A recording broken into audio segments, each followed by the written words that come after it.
Jadi dalam minggu ini kita akan belajar tentang etika dalam tantangan dan dinamika peradaban dunia modern yang didominasi oleh IPTEX, ya, singkatan dari Ilmu Pengetahuan, Teknologi, dan Seni, atau disebut IPTEX. Nah, ini kita akan belajar pada minggu ke-7 ini. Jadi, bagaimana etika dalam tantangan dan dinamika peradaban dunia modern yang semuanya sekarang ini sudah didominasi oleh ilmu pengetahuan dan teknologi itu. Nah, jadi dalam minggu ini kita akan lihat bagaimana tantangan yang diberikan oleh kemajuan ilmu pengetahuan dan teknologi modern ini bagi kita sebagai orang Kristen, ya.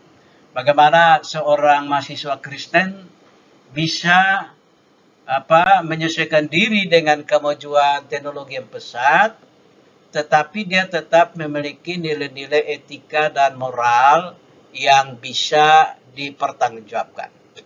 Nah, untuk itulah maka kuliah etika ini penting bagi kita. Karena apa? Dia memberi manfaat, ya. Jadi kalau ditanya apa manfaat dari kita mempelajari etika, ya manfaatnya adalah kita diberi kesempatan untuk mampu menerapkan etika dalam pengkajian dan implementasi dari IPTEX itu sendiri, ya. Nah, karena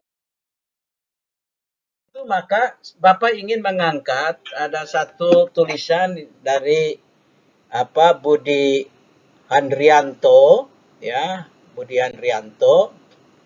Jadi menurut Budi Handrianto ini, dia juga mengutip beberapa pemikiran seperti Marvin Perry, Harun Yahya, dan juga Pietro Croce, ya, bahwa peradaban modern ini memang telah membawa banyak keuntungan, ya, tetapi juga membawa banyak masalah.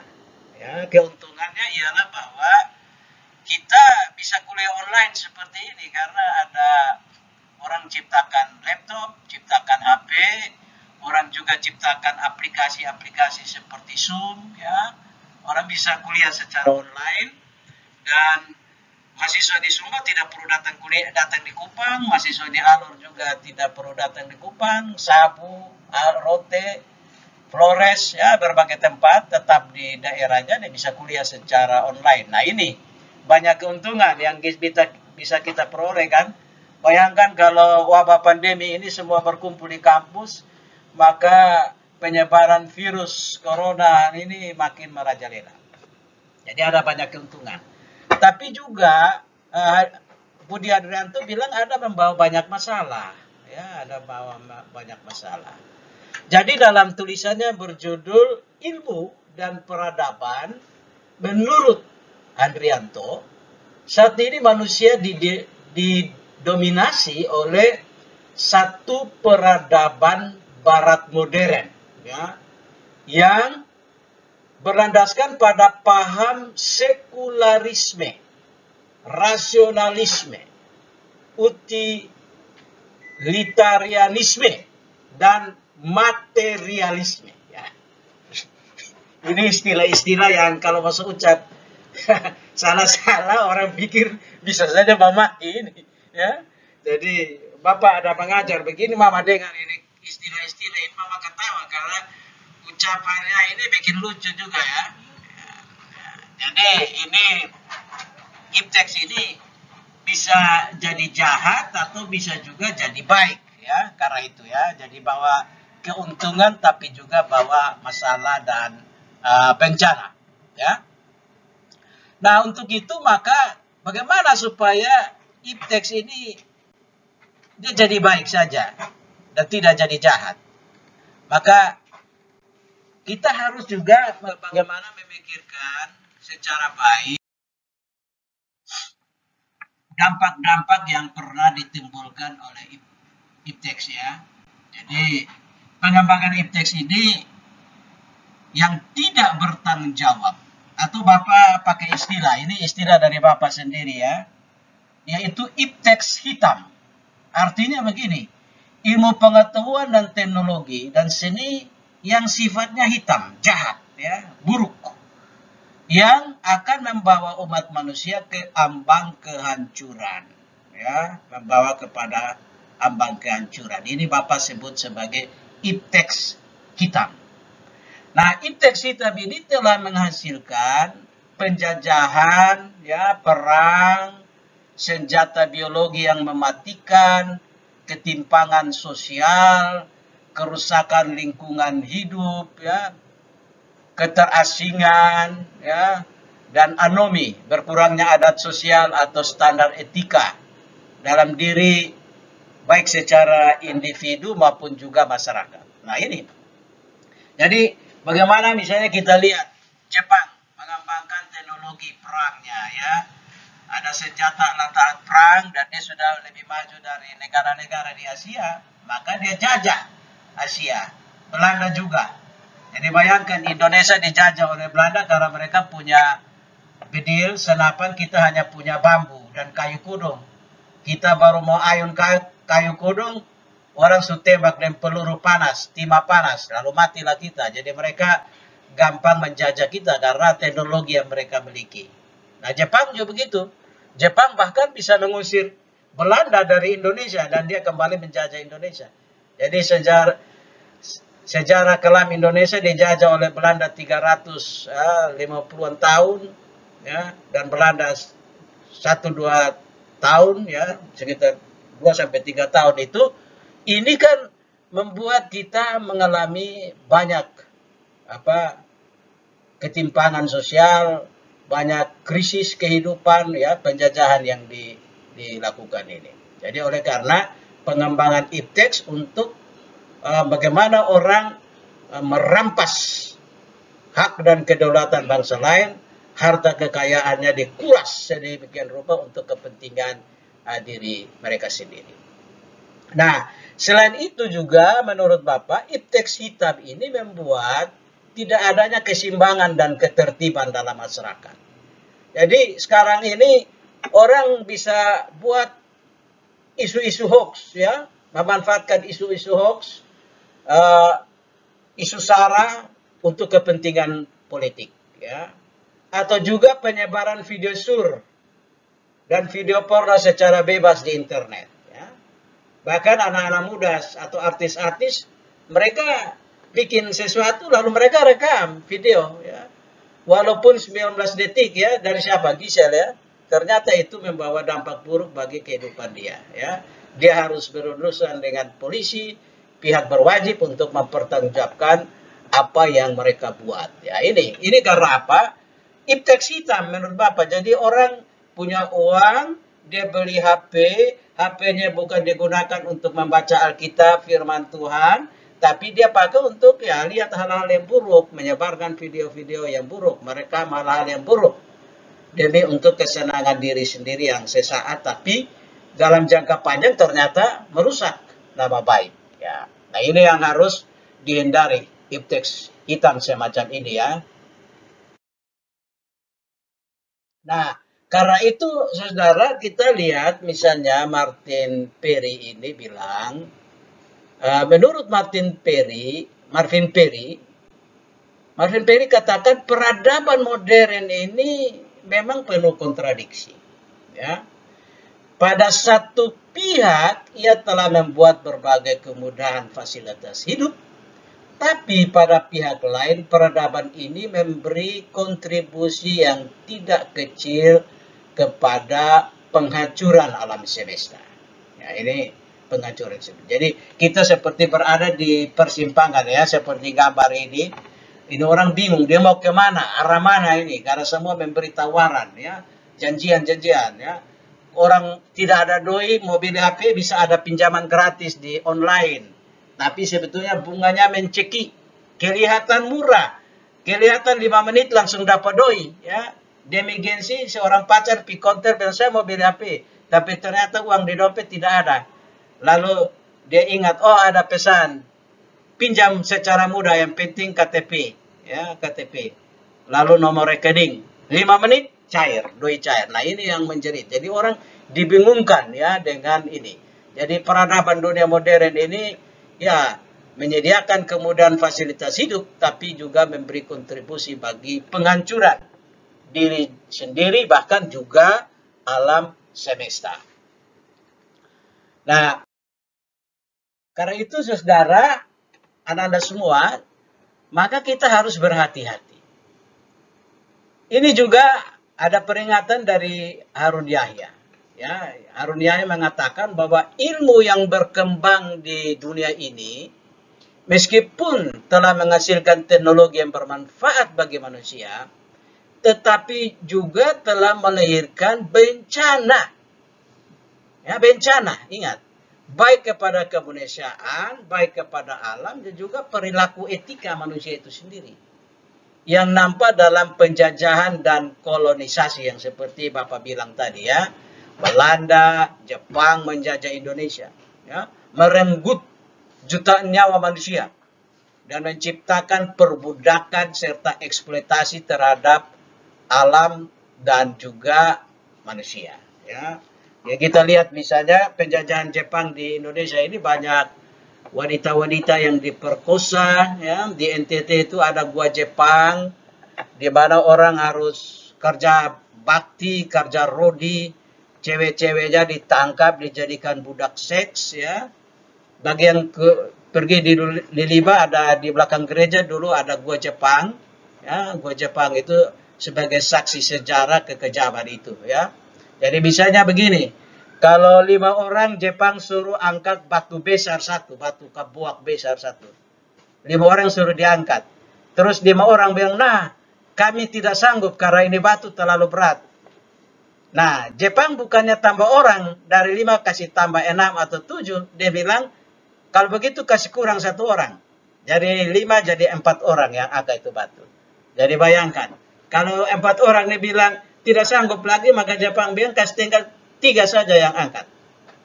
Jadi tidak sanggup berarti mereka ditembak mati. Jadi bagi Jepang kalau kasih kerja apa-apa, tanggung jawab apa-apa, kerjakan. Jangan mengeluh. Suruh 5 orang kerja, 5 kerja. Jangan bilang terlalu berat. Nanti dong kasih kurang. Nah ini.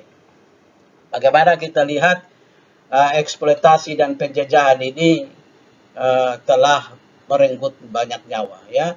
Ini di gambar sebelah bagaimana penjajahan, ya, orang dibunuh, ya, diceki, ya, dipukul sampai mati. Yang sebelah malah dolar, ya, dolar tendes Ahmad India, uang tendes Ahmad India nih, ya. Jadi ini peringatan dari Harun Yahya.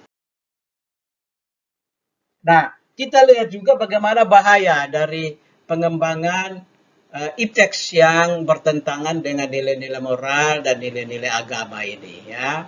Jadi misalnya dalam dunia kedokteran ini ada, menurut Pietro Croce misalnya, dikenal praktik vivisection, ya.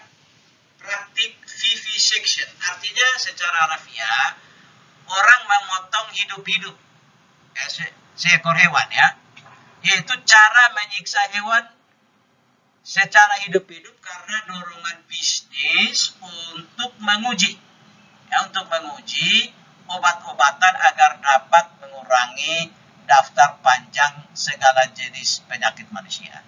Jadi kelinci percobaan lah, ya, babi percobaan misalnya, itu babi itu disiksa, dipotong, dianalisis dan lain sebagainya. Tapi praktik ini juga selain tidak beretika keilmuan, juga tidak berperi kemanusiaan, ya. Bahkan juga sekarang ini orang berusaha kasih kawin embrio babi dengan embrio manusia, ya. Lalu nanti itu orang badan ke babi, ya, atau badan ke manusia tapi muka ke babi, ya, dan lain sebagainya. Ini yang buruk sekali, ya, dan melanggar etika keilmuan, ya, tidak berperi kemanusiaan karena embrio hasil kawin manusia dan babi ini dijadikan alat percobaan di laboratorium, ya, di laboratorium.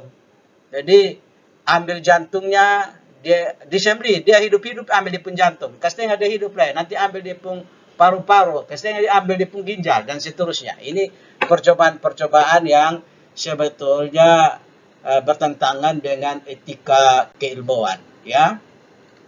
Nah, karena itu maka kita juga harus menghindarinya.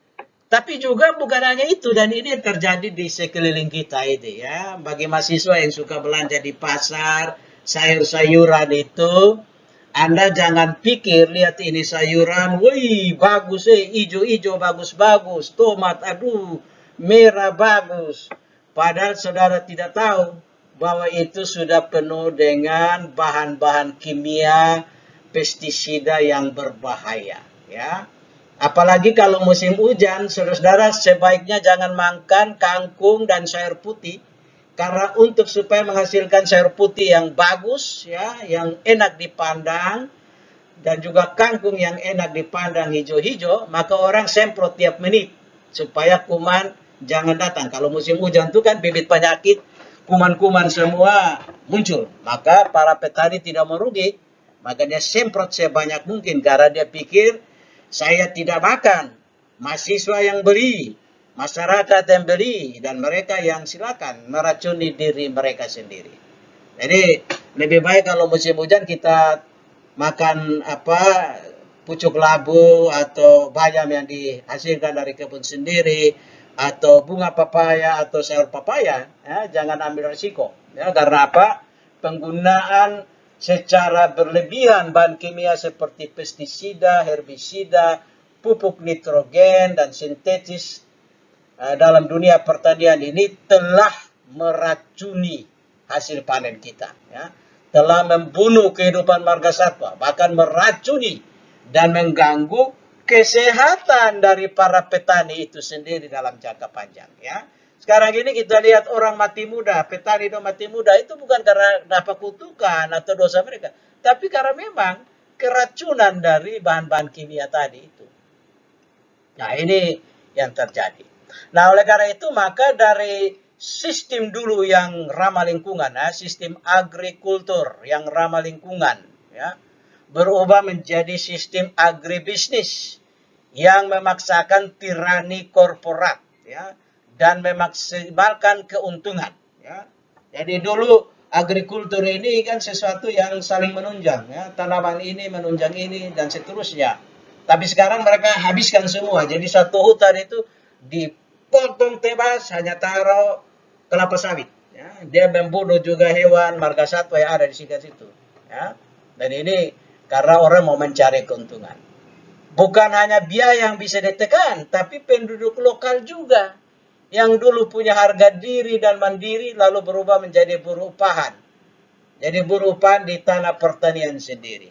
Ya, dalam sejarah misalnya kita lihat bagaimana dulu petani-petani Manado yang kaya raya karena cengkeh, tapi kemudian diambil alih monopoli oleh putra Pak Harto, Tommy, ya, Tommy. Maka semua petani harus jual cengkeh di Tommy. Tommy yang menentukan harga. Jadi akhirnya harga ditekan murah, semurah mungkin. Tommy jual cengkeh ke pabrik rokok, gudang garam, dan lain sebagainya dengan keuntungan yang besar. Jadi ini dari sistem agrikultur berubah jadi agribisnis yang dikuasai oleh para konglomerat dan anak-anak pejabat yang berusaha di bidang ekonomi dan pertanian. Nah, ini yang berbahayanya di situ, ya. Jadi petani lokal akhirnya tidak mandiri, bahkan menjadi buruh upahan di tanahnya sendiri. Dan mungkin ini akan terjadi ke depan di Timor, ya, di Sabu, di Rote, di Sumba, di Flores dan lain sebagainya. Pantai-pantai yang dulu milik tanah suku kita sudah diambil alih semua oleh orang-orang berduit, oleh penguasa-penguasa yang kaya raya, ya, yang punya kemampuan lobi politik yang tinggi. Nah, ini sangat buruk, ya, bagi kita. Nilai-nilai moral itu sekarang sudah terjadi degradasi. Lalu sifat dagang yang sangat kompetitif dan kadang tanpa nurani juga telah menggantikan kehidupan sosial yang dulunya tolong-menolong dan kooperatif, ya. Jadi orang sekarang lebih pada bagaimana bersaing, ya, kompetitif. Lu mati atau beta yang mati. Lu untung atau beta yang untung. Nah, ini yang jadi. Dulu kan kita saling tolong-menolong, ya.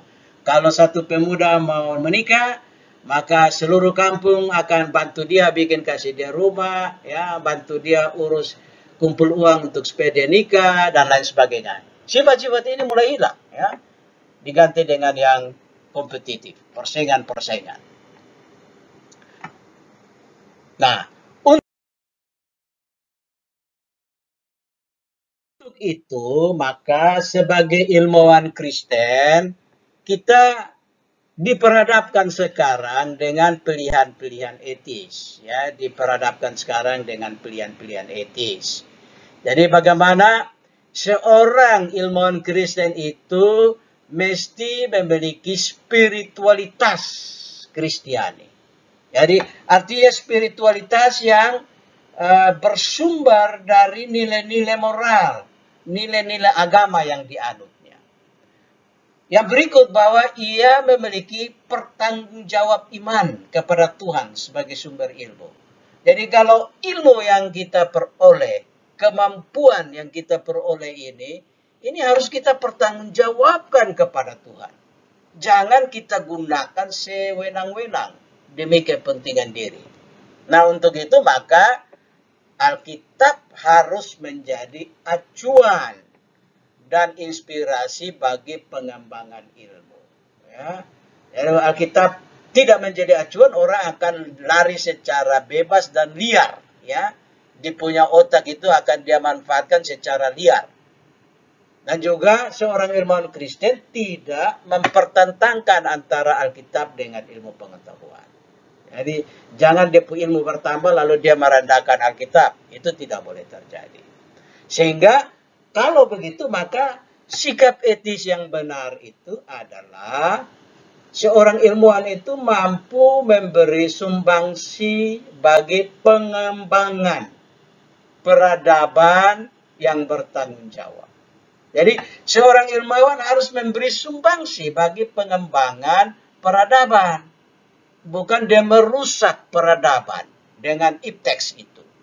Dan juga, dan ini yang terpenting adalah dia mampu memuliakan Tuhan dan membawa kesejahteraan bagi orang banyak dengan ilmu yang dia miliki. Ya, ini yang harus diingat oleh seorang ilmuwan Kristen. Ya. Nah, untuk itu maka ini perlu kalian tonton, ini tugas ya, tugas tambahan. Tonton dan catat poin-poin penting dalam video link di bawah ini. Dan nanti kerjakan tugasnya di Google Classroom. Nanti Bapak akan setting tugas di Google Classroom.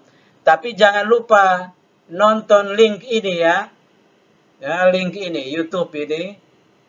3E besar, F kecil, R kecil, Y besar, B besar, V besar, W besar, 4, H besar, U besar. Nah ini linknya yang kalian bisa tulis di di kolom pencarian, lalu dia akan terbuka. Ya, dan nonton. Ini tugas, nanti tugasnya Bapak set di Google Classroom. Jadi jangan lupa tonton video ini dan catat hal-hal penting. Nah, itu pelajaran kita hari ini di minggu ke-7. Minggu depan kita sudah memasuki minggu ke-8 dan itu adalah ujian tengah semester. Ya. Dan ujian tengah semester ini akan menguji, mengevaluasi sejauh mana para mahasiswa semua, anak-anak semua telah menguasai materi-materi yang diberikan dari minggu pertama sampai dengan minggu ke-7. Oleh karena itu maka semua video yang pernah Bapak berikan, semua bahan pelajaran yang Bapak kirim di WA, grup WA, di Google Classroom dan juga di e-akademik, tolong dipelajari baik-baik. Ya, ada tugas kemarin itu Bapak bilang bahwa tolong buat playlist ya, masing-masing punya akun YouTube yang sudah punya, bikin playlist Lalu masukkan dalam playlist itu Bapak punya video pembelajaran etika ini supaya mudah bagi kalian untuk menonton kembali dan mempelajari untuk siap-siap untuk ujian tengah semester ya. Dan Bapak beri bonus bagi yang sudah bikin playlistnya, akun YouTube dan buat playlist, kirim kepada Bapak dan dia dapat nilai per DO 80 atau 85 untuk tes awal semesternya. Tes formatifnya dia Bapak bebaskan, dia tidak perlu ikut lagi. Oke, demikian pelajaran kita hari ini. Sampai berjumpa kepada pelajaran berikut ya di minggu depan. Shalom.